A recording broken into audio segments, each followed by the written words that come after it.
Friends, welcome back to Divya's kitchen. ഇന്ന് ഞാൻ വന്നിരിക്കുന്നത് മുരിങ്ങയില മുട്ടത്തോരൻ്റെ റെസിപ്പിയുമായിട്ടാണ്. നല്ല ഹെൽത്തിയും ടേസ്റ്റിയുമായ റെസിപ്പിയാണിത്. അപ്പോൾ ഇതുവരെ ട്രൈ ചെയ്തിട്ടില്ലെങ്കിൽ എന്തായാലും ഒന്ന് ട്രൈ ചെയ്ത് നോക്കുക. ഇന്നത്തെ വീഡിയോ എല്ലാവരും ഒന്ന് സ്കിപ്പ് ചെയ്യാതെ കണ്ടു നോക്കണേ. അപ്പോൾ ഇന്നത്തെ മുരിങ്ങയില മുട്ടത്തോരൻ എങ്ങനെയാണ് റെഡിയാക്കിയിരിക്കുന്നത് നോക്കാം. വളരെ സിമ്പിളായിട്ടാട്ടോ ചെയ്തിരിക്കുന്നത്. അപ്പം നമ്മളൊരു പാൻ വെച്ച് കൊടുത്തിട്ടുണ്ട്. അതിലേക്ക് ആവശ്യത്തിന് വെളിച്ചെണ്ണ ഒഴിച്ചു കൊടുക്കാം. വെളിച്ചെണ്ണ നന്നായി ചൂടായി വരുമ്പോൾ നമ്മളിവിടെ വലിയൊരു സവോളയും ഒരു 4 പച്ചമുളകും കട്ട് ചെയ്ത് വെച്ചിട്ടുണ്ട്. അതും കൂടിയും ചേർത്ത് കൊടുക്കാം. എത്രത്തോളം എരിവ് വേണോ അത്രയും പച്ചമുളക് ചേർത്ത് കൊടുക്കാം കേട്ടോ. എന്നിട്ട് എല്ലാം കൂടി നന്നായിട്ടൊന്ന് വഴറ്റിയെടുക്കുക. പെട്ടെന്ന് വഴന്ന് കിട്ടാനായിട്ട് നിങ്ങൾക്ക് ഉപ്പ് ചേർത്ത് കൊടുക്കാം കേട്ടോ. ഇപ്പം ഞാൻ ഹൈ ഫ്ലെയിമിൽ വെച്ചിട്ടാണ് ഇതൊക്കെ ചെയ്തെടുക്കുന്നത്. അപ്പം നമ്മുടെ ഉള്ളിയൊക്കെ ഇവിടെ വഴന്ന് കിട്ടിയിട്ടുണ്ട്. കണ്ടില്ലേ, ഈ ഒരു സ്റ്റേജ് ആയാൽ മതി. അപ്പം നമുക്ക് കുറച്ച് മഞ്ഞൾപ്പൊടി ചേർത്ത് കൊടുക്കാം. മഞ്ഞൾപ്പൊടി ഒന്ന് മൂത്ത് കിട്ടിയിട്ടുണ്ട്. ഇനി ഇതിലേക്ക് നമ്മൾ ക്ലീൻ ചെയ്ത് വെച്ചിരിക്കുന്ന മുരിങ്ങയിലയാണ് ചേർത്ത് കൊടുക്കുന്നത്. മുരിങ്ങയിലയൊക്കെ അളവില്ല കേട്ടോ, എത്രത്തോളം വേണോ അത്രയും ചേർത്ത് കൊടുക്കാം.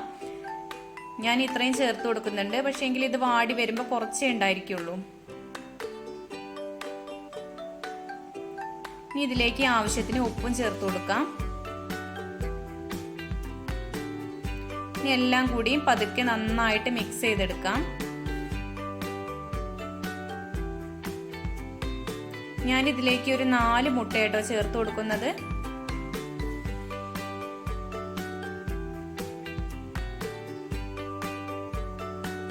അപ്പൊ നമ്മുടെ മുരിങ്ങയിലേക്ക് നന്നായി വാടി കിട്ടിയിട്ടുണ്ട്. കണ്ടില്ലേ, ഇത്ര കുറച്ചേ ഉള്ളൂ. ഇനി ഇതിലേക്ക് മുട്ട ചേർത്ത് കൊടുക്കാം. മുട്ടയിൽ ഞാൻ കുറച്ച് മഞ്ഞൾപ്പൊടിയും ആവശ്യത്തിന് ഉപ്പും ചേർത്തിട്ട് നന്നായിട്ടൊന്ന് മിക്സ് ചെയ്ത് വെച്ചിട്ടുണ്ട്. ഇതുപോലെ ഒരു കുഴി ഉണ്ടാക്കിയിട്ട് അതിലേക്ക് ഒഴിച്ചു കൊടുക്കാം കേട്ടോ. നന്നായിട്ടൊന്ന് മിക്സ് ചെയ്തിട്ട് ഒഴിച്ചു കൊടുക്കുക.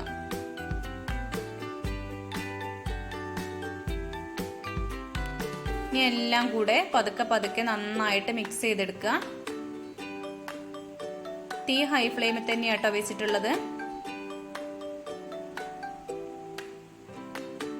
പെട്ടെന്ന് ചെയ്തെടുക്കണം. ഇല്ലെങ്കിൽ നമ്മുടെ ആ മുരിങ്ങയിലേക്കൊക്കെ ഒരു കയ്പ്പ് രസം വരും കേട്ടോ. സാവധാനം ചെയ്തിട്ടുണ്ടെങ്കിൽ എന്തായാലും ഒരു കയ്പ്പ് രസം വരും. അപ്പൊ പെട്ടെന്ന് ഹൈ ഫ്ലെയിമിൽ ഇട്ടിട്ട് വേണം ഇങ്ങനെയൊക്കെ ചെയ്തെടുക്കാൻ. മുരിങ്ങയിലയും മുട്ടയും നന്നായി ചിക്കി എടുത്തിട്ടുണ്ട്. കണ്ടില്ലേ, ഇങ്ങനെ കഴിക്കാനും അടിപൊളി ടേസ്റ്റ് ആണ്. ഇനി ഞാൻ ഇതിലേക്ക് 1 കപ്പ് നാളികേരം കൂടിയും ചേർത്ത് കൊടുക്കുന്നുണ്ട്. ഇതും കൂടി ചേർത്ത് കൊടുക്കുമ്പോൾ അടിപൊളി ടേസ്റ്റ് ആയിരിക്കും. പിന്നെ ചോറിന്റെ കൂടെ വേറെ ഒന്നും വേണ്ട കേട്ടോ. അപ്പൊ നാളികേരം ചിരവിയതാണ് ചേർത്ത് കൊടുക്കുന്നത്, ചതച്ചെടുക്കൊന്നും വേണ്ട. അപ്പൊ അതും കൂടി ചേർത്തിട്ട് ഹൈ ഫ്ലെയിമിൽ വെച്ചിട്ട് തന്നെ നന്നായിട്ടൊന്ന് മിക്സ് ചെയ്തെടുക്കുക. എൻ്റെ ഈ ചാനൽ ആദ്യമായിട്ട് ആരെങ്കിലും കാണുന്നുണ്ടെങ്കിൽ ഒന്ന് സബ്സ്ക്രൈബ് ചെയ്ത് സപ്പോർട്ട് ചെയ്യാൻ മറന്നു പോകരുത്. സബ്സ്ക്രൈബ് ചെയ്യുമ്പോൾ തൊട്ടടുത്ത് കാണുന്ന കുഞ്ഞ് ബെല്ലൈക്കൺ ഒന്ന് പ്രസ് ചെയ്യുക. അപ്പോൾ 3 ഓപ്ഷൻ വരും. അതിൽ ഓളെന്ന് വേണം നിങ്ങൾ സെലക്ട് ചെയ്യാൻ. എന്നാലേ ഞാൻ ഇടുന്ന എല്ലാ വീഡിയോസ് നോട്ടിഫിക്കേഷൻ നിങ്ങൾക്ക് പെട്ടെന്ന് കിട്ടുള്ളൂ. അപ്പൊ നമ്മുടെ ടേസ്റ്റി ആയ ഉപ്പേരി ഇവിടെ റെഡി ആയിട്ടുണ്ട്. ഇതിൽ ഉപ്പൊക്കെ ഒന്ന് ടെസ്റ്റ് ചെയ്ത് നോക്കാം കേട്ടോ. അപ്പൊ നമ്മുടെ ഉപ്പൊക്കെ കറക്റ്റ് ആണ്. അപ്പൊ ഇന്നത്തെ റെസിപ്പി എല്ലാവർക്കും ഇഷ്ടപ്പെട്ടു എന്ന് വിചാരിക്കുന്നു. ഇഷ്ടപ്പെട്ടു എങ്കിൽ ലൈക്ക് ചെയ്യാനും ഷെയർ ചെയ്യാനും കമന്റ് ചെയ്യാനും മറന്നു പോകരുതേ. ഈ ഒരു റെസിപ്പി ഇതുവരെ ട്രൈ ചെയ്തിട്ടില്ലെങ്കിൽ ട്രൈ ചെയ്തതിന് ശേഷം ഫീഡ്ബാക്ക് അറിയിക്കാനും മറക്കരുതേ.